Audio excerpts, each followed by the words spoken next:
अपना channel mister exam पर आपका हार्दिक स्वागत है। आइए आज इस वीडियो के माध्यम से हम लोग हिंदी व्याकरण में प्रत्यय का अध्ययन करते हैं।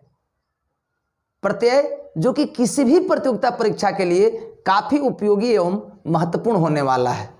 आइए देर न करते हुए हम लोग मूल विषय वस्तु पर चलते हैं और आज का पहला प्रश्न लेते हैं। तो जैसा कि आप स्क्रीन पर देख रहे हैं, प्रत्यय किसे कहते हैं? जी हाँ, सबसे पहले हम लोग प्रत्यय की परिभाषा जानते हैं। तो ध्यान दीजिएगा, वह शब्दांश जो किसी शब्द या धातु के बाद लगकर उसके अर्थों में परिवर्तन लाता है यानी बदलाव लाता है, प्रत्यय कहलाता है। यानी प्रत्यय जो है शब्द नहीं होता है, शब्द का अंश होता है, टुकड़ा होता है, जो किसी धातु या शब्द के बाद में लगता है। जब वो बाद में लगेगा यानी अंत में लगेगा तो स्वाभाविक है कि उसके अर्थ में बदलाव यानी परिवर्तन भी लाएगा। जैसे बुढ़ा प्लस पा।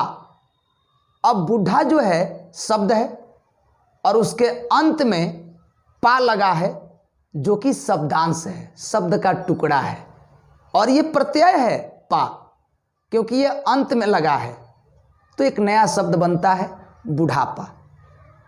बात समझ रहे हैं आप? अब हम लोग जानते हैं कि हिंदी में प्रत्यय कितने प्रकार के होते हैं। तो मैं आप लोगों को बता दूं कि हिंदी में प्रत्यय दो प्रकार के होते हैं। पहला कृत प्रत्यय।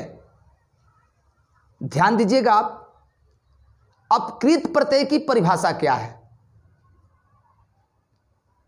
जो प्रत्यय क्रिया एवं धातु के बाद में लगता है उसे हम कृत प्रत्यय कहते हैं।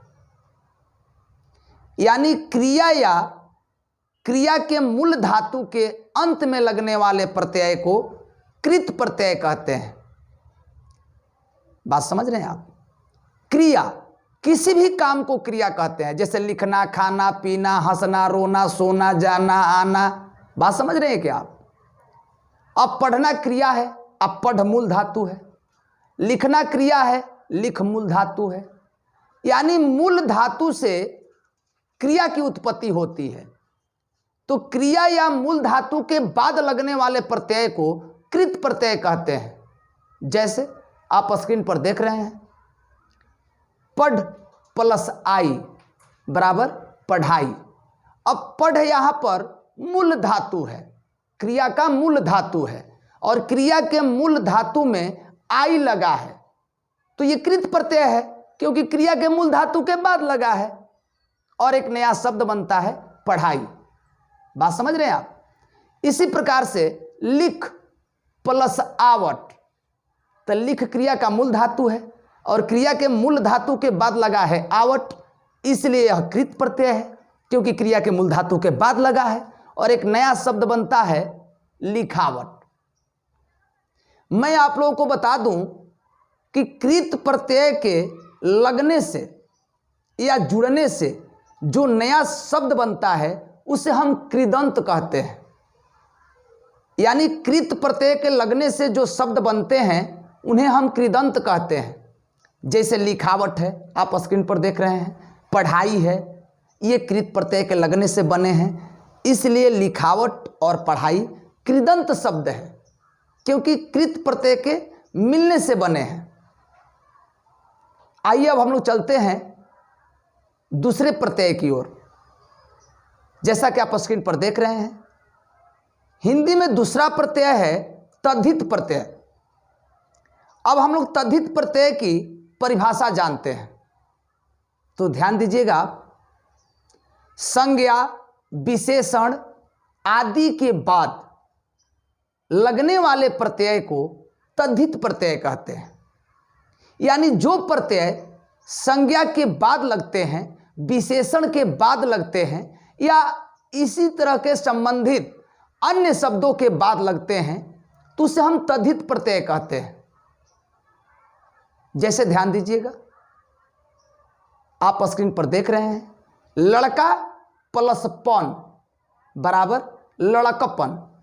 अब लड़का संज्ञा है, बात समझ रहे हैं आप, लड़का संज्ञा है और लड़का के बाद में पन लगा है, पन जो कि प्रत्यय है, तो संज्ञा के बाद में है, तो संज्ञा के बाद में पन लगा है, इसलिए यह तद्धित प्रत्यय है। पन जो है तद्धित प्रत्यय है क्योंकि संज्ञा के बाद लगा है, और संज्ञा के बाद लगने वाले प्रत्यय को तद्धित प्रत्यय कहते हैं।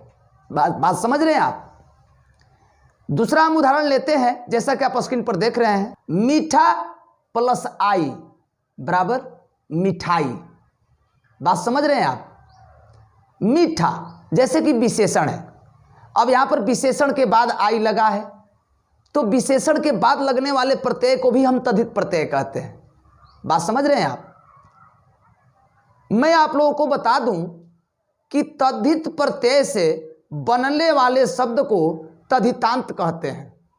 जी हां, यदि तद्धित प्रत्यय अंत में जुड़ता है और जो नया शब्द बनेगा उसे हम तद्धितांत शब्द कहते हैं। जैसे कि लड़कपन है, तद्धितांत शब्द है, मिठाई है, तद्धितांत शब्द है, क्योंकि ये तद्धित प्रत्यय के लगने से बने हैं। मैं उम्मीद करता हूं आप प्रत्यय को समझ पाए होंगे। वीडियो पसंद आई हो तो प्लीज़ लाइक करें।